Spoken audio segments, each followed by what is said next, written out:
नमस्कार। प्रसंगस में आप सभी का स्वागत है। प्रसंगस में आज फिर बात करेंगे प्रधानमंत्री नरेंद्र मोदी की, जिन्होंने एक बार फिर से राहुल गांधी और कांग्रेस सहित बीआरएस पर आरोप लगाए हैं। आरोप तो अमित शाह ने भी लगाए हैं, लेकिन पहले बात करेंगे प्रधानमंत्री नरेंद्र मोदी की।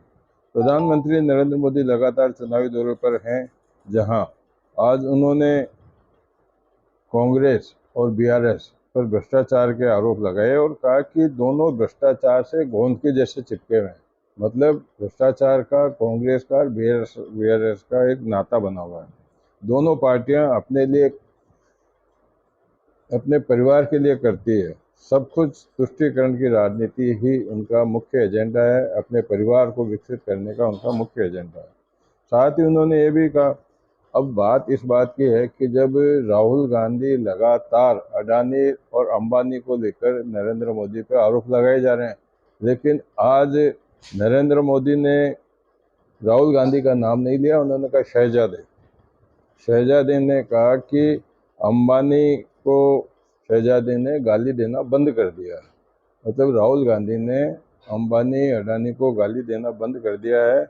और उन्होंने पूछा है, राहुल गांधी से, शहजादे से उन्होंने पूछा है कि उनकी कितने में डील हुई, क्या टेम्पो भर कर के उनके पास में माल पहुंचा है जिसलिए उन्होंने गाली देना बंद कर दिया।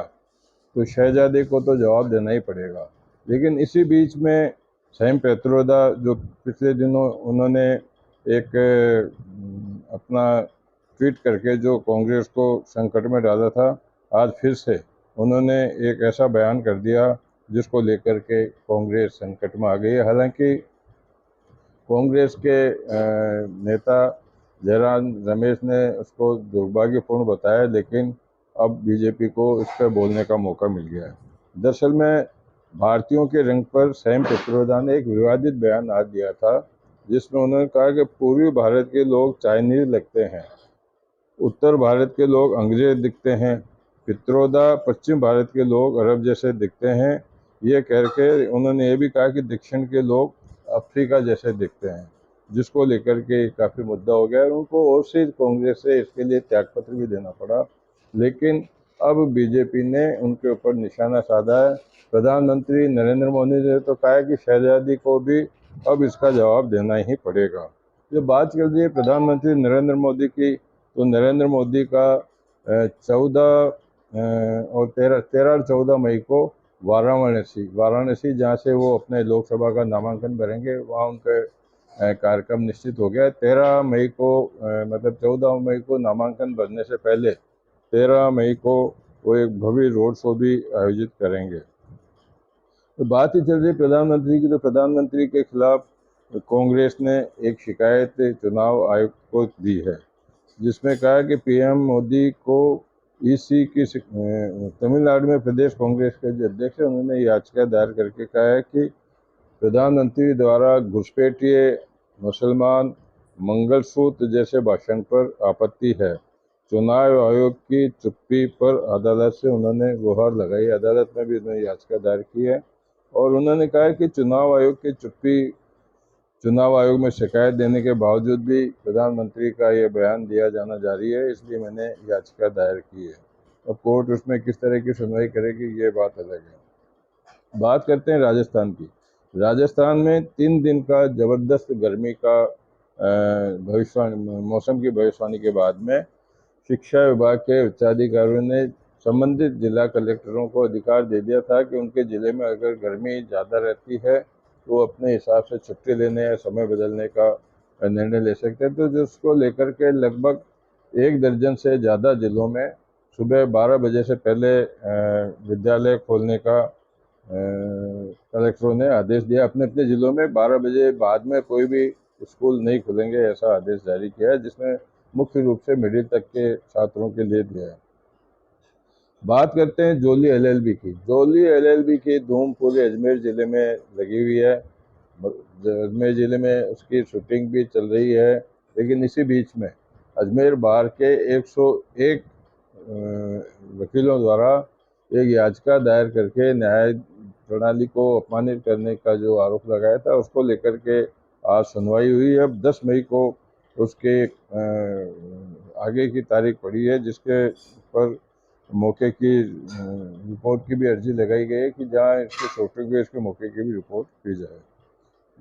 आप नेता गोपाल राय हमेशा आतिशी और ये दो ही नेता भी हैं जो प्रेस के माध्यम से अपनी पार्टी के लिए बोलते रहते हैं। तो आज भी गोपाल राय ने एक प्रेस कॉन्फ्रेंस की जिसे बीजेपी पर उन्होंने हमला किया।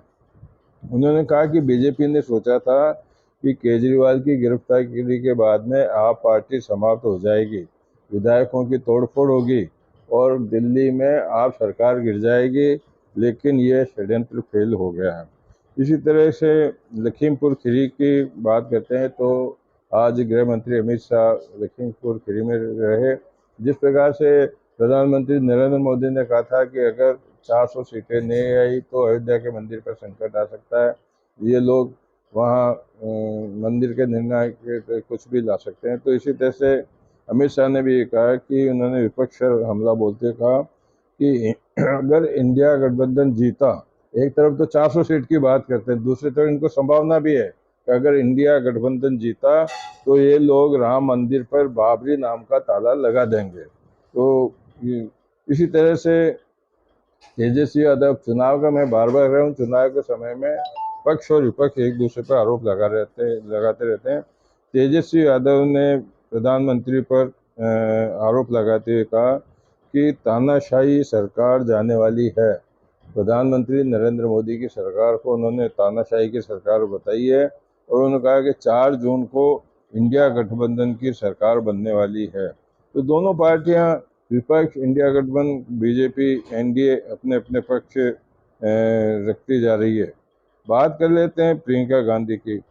राहुल गांधी के समर्थन में प्रियंका गांधी ने कहा कि राहुल ने प्रियंका को रायबरेली से नहीं लड़ने दिया। राज्यसभा आचार्य कृष्णन ने कहा कि उनको नहीं लड़ने दिया, लेकिन प्रियंका ने यह कहा कि राहुल को मेरी मां ने आप लोगों को सौंप दिया, मतलब जिस जगह से वो चुनाव है आपको सौंप दिया। अब आपकी जिम्मेदारी है कि उनको किस तरह से सुरक्षित रखना है। तो मोदी ने अब ये सारी बातें, अब आरोप कितने आरोप आपको गिनाए, मतलब आरोपों की कोई संख्या नहीं है, लेकिन कुल मिलाकर के आरोपों की राजनीति चल रही है, जिसको लेकर के अब यह नहीं कहा जा सकता कि कौन पार्टी किस हद तक दोनों पार्टी के सामने आरोप ला सकती है। तो कुल मिलाकर के ये बात है, क्योंकि चुनाव का समय लगातार जारी है और दोनों पार्टियां जोर तोड़ करके पूरे जोश के साथ में अपने पक्ष को मजबूत करने में लगी हुई है। इन्हीं सब चर्चाओं के साथ में आज के प्रसंग वर्ष को यही विराम देते हैं। मैं आपको ये भी बता देता हूँ कि कई हमारे दर्शकों की ये राय थी कि आप इसको प्रसंग वर्ष को थोड़ा छोटा करो, उसका टाइम पीरियड कम करो।